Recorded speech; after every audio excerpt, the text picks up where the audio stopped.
রংপুর মহানগরীর ফুটপাতগুলো চলে গেছে হকারদের দখলে। হাঁটার জায়গা না থাকায় সড়ক ও মহাসড়ক দিয়ে চলাচল করছেন পথচারীরা। এতে নগর জুড়ে বাড়ছে তীব্র যানজট। ভোগান্তির পাশাপাশি ঘটছে ছোট বড় দুর্ঘটনা। রংপুর প্রতিনিধি জাহাঙ্গীর আলম বাদলের পাঠানো তথ্যচিত্রে এ বিষয়ে বিস্তারিত জানাচ্ছেন সাকিব আল হাসান। AKS অর্জন করল Guinness world records. AKS Rangpur মহানগরীর গুরুত্বপূর্ণ সড়কগুলোর দিকে তাকালে বোঝার উপায় নেই কোনটি ফুটপাত আর কোনটি দোকান। হাঁটা চলার পথগুলো এখন পুরোটাই হকার ও নানা অস্থায়ী স্থাপনার দখলে। ফুটপাত দিয়ে নির্বিঘ্নে হাঁটার সুযোগ না থাকায় ঝুঁকি নিয়ে মূল রাস্তায় নামতে হচ্ছে পথচারীদের। এতে নগর জুড়ে বাড়ছে তীব্র যানজট ও জনভোগান্তি। কোনো কোনো এলাকায় ফুটপাত উপচে দোকানপাট চলে এসেছে মূল সড়কে। যানবাহন চলাচলে তৈরি হচ্ছে ধীরগতি। সামান্য পথ অতিক্রম করতেই ঘন্টার পর ঘন্টা আটকে থাকতে হচ্ছে যানজটে।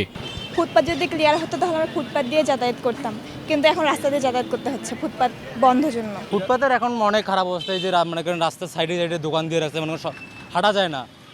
তার উপরে বাজারে তো যানজট আছেই। যে অবৈধ যে দোকানগুলো আছে, দোকানপাট, সেগুলো যেন সরিয়ে চলাচলের ব্যবস্থা করে দেওয়া হয়। আমরা তো সাধারণ জনগণ, আমরা তো ট্যাক্স দিই, কর দিই, তারপরেও যদি আমাদের চলাচলের সমস্যা হয় তাহলে কি আর এসব মানা যায়? সিটি কর্পোরেশন ও উন্নয়ন কর্তৃপক্ষের সঙ্গে সমন্বয় করে কাজ করা হচ্ছে বলছেন এই পুলিশ কর্মকর্তা।